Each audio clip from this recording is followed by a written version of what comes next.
এই আংটির গায়ের হলোগ্রাম এবং এই রিসিটের হলোগ্রাম আমি মহামান্য আদালতকে মিলিয়ে দেখার অনুরোধ জানাচ্ছি ইওর অনার। আর একটা জিনিস দেখে নেওয়া যাক, এই আংটিটা কার নামে কেনা? রিক চৌধুরী। ইওর অনার, যে সাক্ষীকে এখন আমি মহামান্য আদালতে উপস্থিত করতে চলেছি, এই সাক্ষী উপস্থিত হওয়ার পরে এই আদালতে যে উত্তেজনা সৃষ্টি হবে সেটা সামলাতে পুলিশ প্রস্তুত তো? কারণ একজন জীবিত মানুষের খুনের মামলা হতেই পারে না ইওর অনার। কিন্তু খুনের মামলা তো অহনা দিদি, সে তো সত্যিই মরে গেছে। রেখা এসব কি বলছে? না সত্যি বলছি, আমি কিছু। Permission granted. Thank you your honour.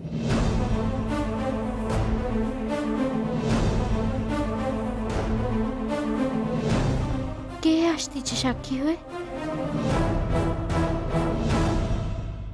আসুন।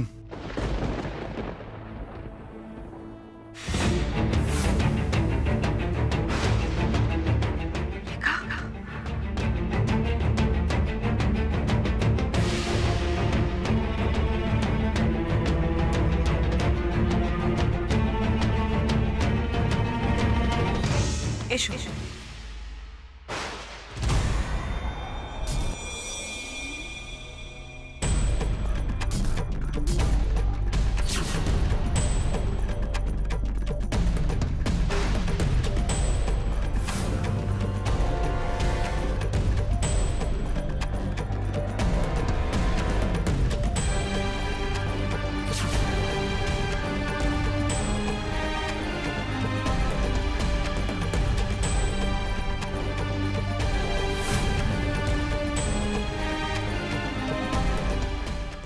দিদি দিদি,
ধর্মাবতার, ইনি হচ্ছেন শ্রীমতী অহনা সেন, যার মৃত্যু নিয়ে এত জলঘোলা হচ্ছে।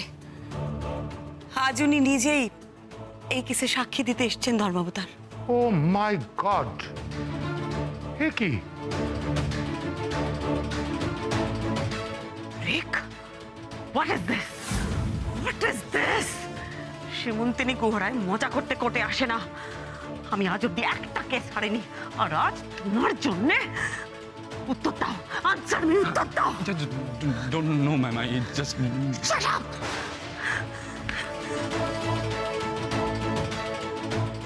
রিক, রিক এসব কি? রিক,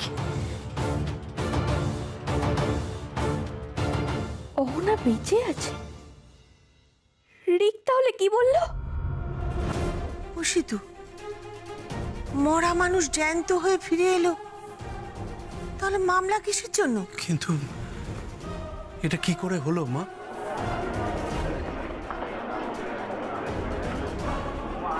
order, order, silence in the court.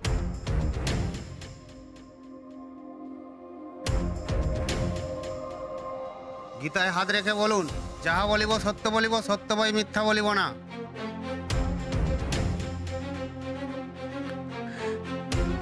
যাহা বলিব সত্য বলিব, সত্য বই মিথ্যা বলিব না।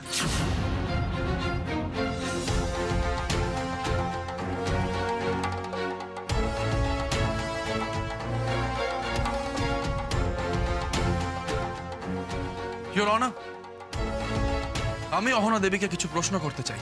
Sustain. শহরের বাবু, আমি যে আর পাচ্ছি না, একটিবার আপনার কাছে যেতে বড় ইচ্ছে করছে। অহনা দিদি বেঁচে আছে, আমার যে এখনো নিজের চোখকে বিশ্বাস হচ্ছে না।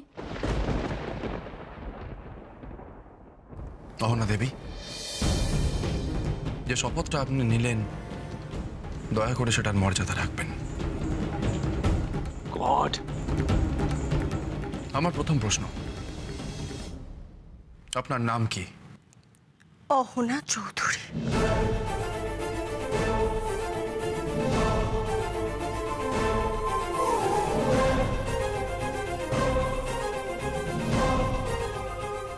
আমার দ্বিতীয় প্রশ্ন, আপনার স্বামীর নাম কি? না না অহনা,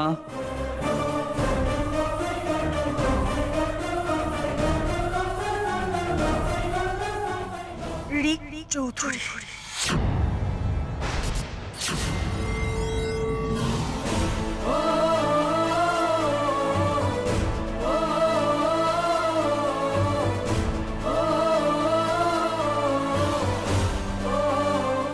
রিক আমায় এইভাবে ঠকালো?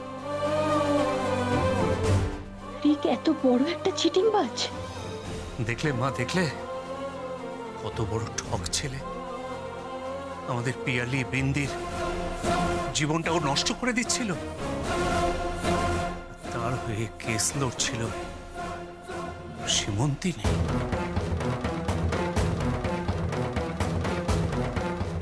আপনাদের বিয়ে কবে হয়েছিল?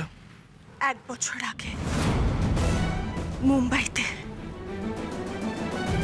এত বড় ক্ষতি করলে আমার? রিক আগে ওখানেই থাকতো।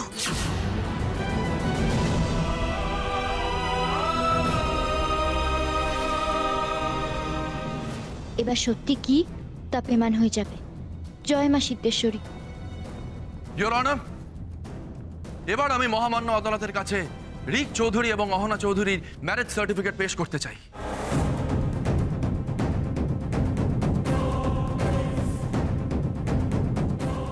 বিন্দি ঠিক বলেছিল, আমি বোকার মতো ওর কথাটা না শুনে এইভাবে ঠকে গেলাম।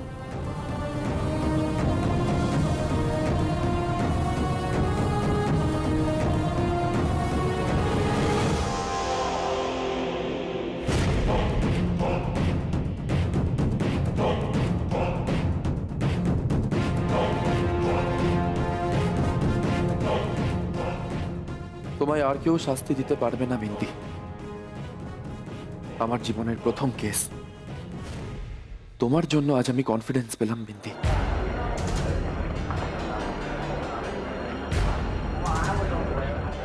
Order, order. Silence in the court. আমি সরকারি পক্ষের উকিল সীমন্তিনী গুহ রায়ের কাছে জানতে চাইব যে এতদিন ধরে আপনার মক্কেল কি আদালতের সঙ্গে মশকরা করছে, একজন জীবিত ব্যক্তিকে মৃত বলে ঘোষণা করে?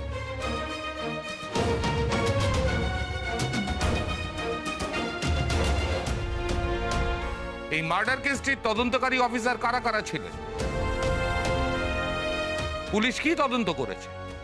কে কে ছিলেন? ইওর অনার, এই কেসের তদন্তকারী অফিসার ইন্সপেক্টর দামিনী সেনকে তদন্ত চলাকালীনই দায়িত্ব থেকে সরিয়ে দেওয়া হয়, কিন্তু তাও তিনি তার দায়িত্বের বাইরে গিয়েও অহনা চৌধুরীকে খুঁজে বার করতে আমাদের হেল্প করেন। আমি অহনা চৌধুরীর কাছে সব ঘটনা জানতে চাই। কি করে ঘটলো এরকম ঘটনা? কে কে যুক্ত ছিল এই ষড়যন্ত্রের সঙ্গে? আদালতের কাছে সবটা একেবারে পরিষ্কার করে বলুন।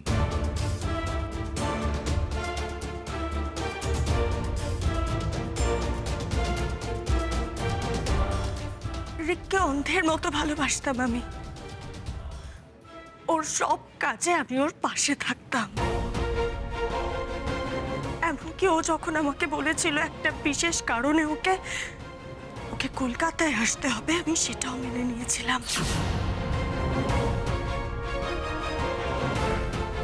কি সেই বিশেষ কারণ অহনা দেবী? মহামান্য আদালতকে তো সেটা জানাতে হবে। কি সেই বিশেষ কারণ?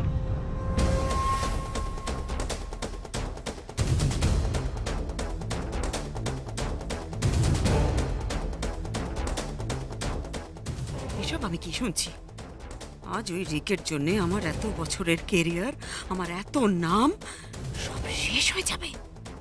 রিক আমাকে বলেছিল যে আমাদের ভবিষ্যতের জন্য ওকে হয়তো অন্য বিয়ের নাটক করতে হতে পারে।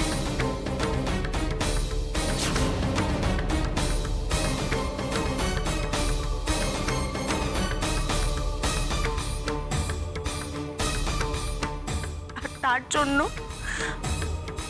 আমাদের বিয়েটা অস্বীকার করতে হতে পারে ওকে লোকের সামনে। আমি সেটাও মেনে নিয়েছিলাম। হ্যাঁ, রিক জাদু জানে। ও যা বলে সেটাই তো মেয়েরা মন্ত্র মুগ্ধের মতো বিশ্বাস করে।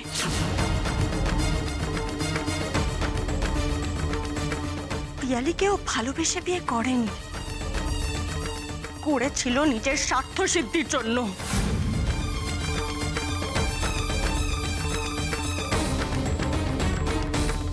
গুহরায়দের ব্যবসা কবজা করে প্রচুর টাকা পয়সা হাতাতে চেয়েছিল।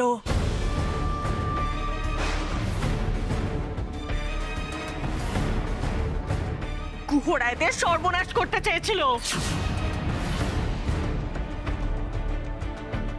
আর চেয়েছিল বিন্দিকে ওই বাড়ি থেকে বের করতে।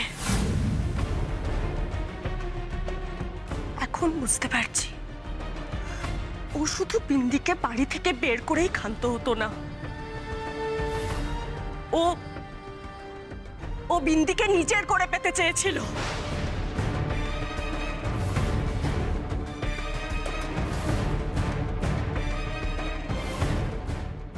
রিক, তুমি কি করে এমন করতে পারলে? কারণ ও তো সহ্য করতে পারতো না যে ওকে কোনো মেয়ে রিজেক্ট করবে।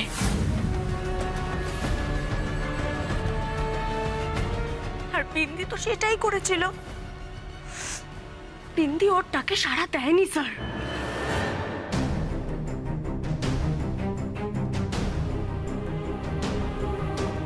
রিক বলেছিল ওর সাথে সীমন্তিনী গুহরায় আছে, তাই কেসটাও জিতে যাবে।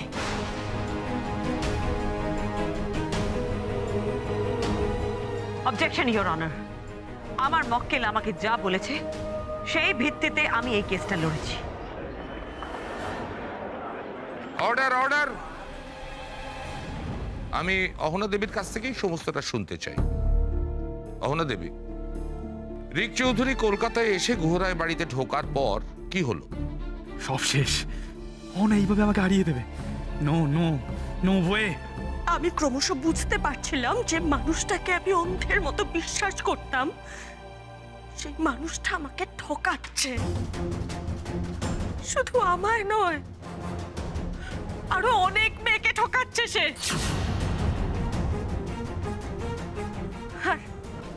আর এই সত্যি কথাটা আমাকে কে বোঝালো জানেন? ওই বিন্দি।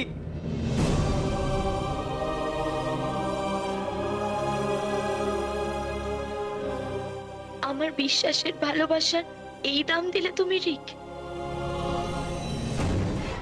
আজ সব লজ্জার মাতাকে আমি তোমায় বলছি, তোমার স্বামী আমার দিকেও হাত বাইরেছে, আমার সাথে অসভ্যতা করেছে সে।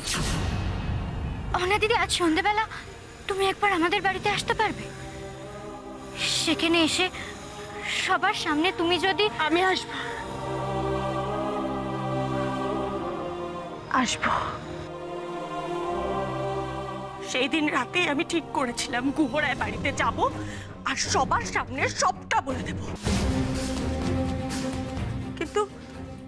কিন্তু হঠাৎ হোটেলের রিসেপশনে আমার জন্য একটা ফোন আসে। আমার ফোনটা রাস্তায় পড়ে গেছিল, তাই আমার ফোনে না পেয়ে ও গেস্ট হাউসের ফোনে ফোন করে। আমি তখন বেরোচ্ছিলাম, হঠাৎ রিসেপশন থেকে আমায় ফোন ধরালো।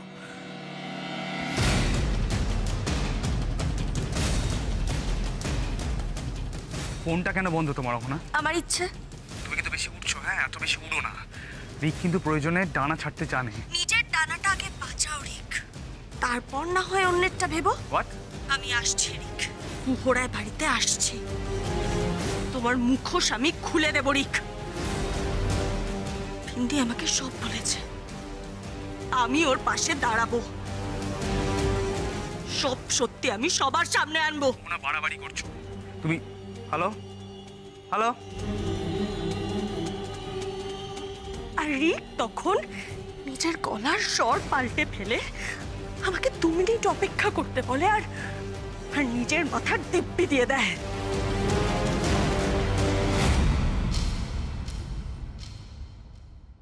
ওর উপর তখন আবার প্রচন্ড রাগ ছিল, প্রচন্ড রাগ। কিন্তু তাও আমি ওর মাথার দিব্যিটাকে অস্বীকার করতে পারিনি। যতই হোক, দিনের শেষে তো আমরা স্বামী স্ত্রী।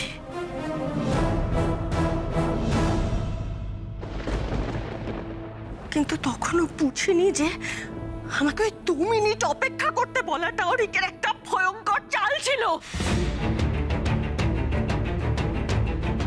রিক তখন বুঝে গেছিল যে সবকিছু শেষ হয়ে গেছে, ও হেরে গেছে। আমি তখন গেস্ট হাউসের অফিস রুমে অপেক্ষা করছি। হঠাৎ করে আমার কাছে রিসেপশনে আরেকটা ফোন আসে। ফোনটা ধরে শুনি আমার ছোট ভাইয়ের গলা। বলছে দিদি আমাকে বাঁচা, আমাকে এরা মেরে ফেলবে, আমাকে শেষ করে ফেলবে এরা।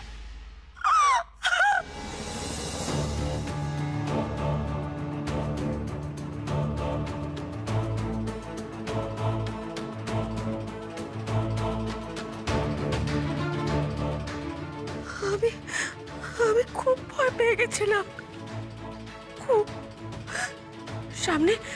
সামনে গেস্ট হাউসের ম্যানেজার ছিল। আমি ওনার সামনেই কান্নায় ভেঙে পড়েছিলাম। আমার ভাইকে দয়া করে বাঁচান আমার ভাইকে দয়া করে। আচ্ছা এখানকার পুলিশ স্টেশনের নাম্বারটা দেবেন প্লিজ। রিক বাবু যা বলেছে সেভাবে চলুন না ম্যাডাম, আমাদের তো বাঁচতে হবে। কি করে থানার নম্বর দেই বলুন তো?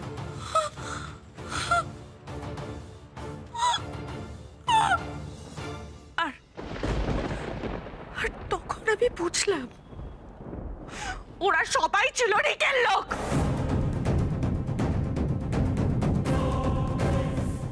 ওরা কেউ তো আমায় সাহায্য করবে না তো আমায় সাহায্য। রিক, এর জন্য তোমাকে উচিত শিক্ষা পেতে হবে। আর আমি বিন্দিকেও কিছু বলতে পারছিলাম না, কারণ বিন্দিকে যদি আমি সবকিছু বলে দিই তাহলে যদি রিক আমার ছোট ভাইটাকে মেরে ফেলে।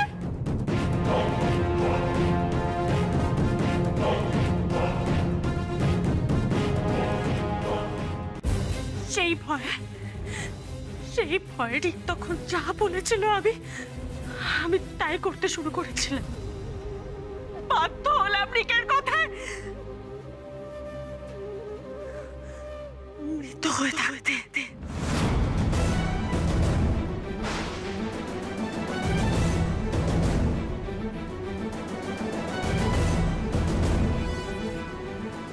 Sorry bindi, sorry.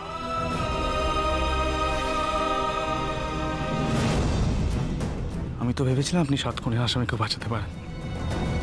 এখন দেখছি বিনা খুনের নিরপরাধীকে আপনি বাঁচাতে পারছেন না। একটা কথা বলবে না তুমি, টেনে তোমার জিভ ছেড়ে দেবো আমি। মিথ্যাবাদী কথা। বলুন অহনা দেবী, বলুন। ওই যে সান্যাল বাবু হচ্ছে ওই রিকের চেনা পুলিশ। ওকে মৃতদেহের মতো করে উপর থেকে নিচ টাকা দিয়ে গাড়িতে তুলে দিয়েছিল। ওই লোকটা। আসুন তুলুন।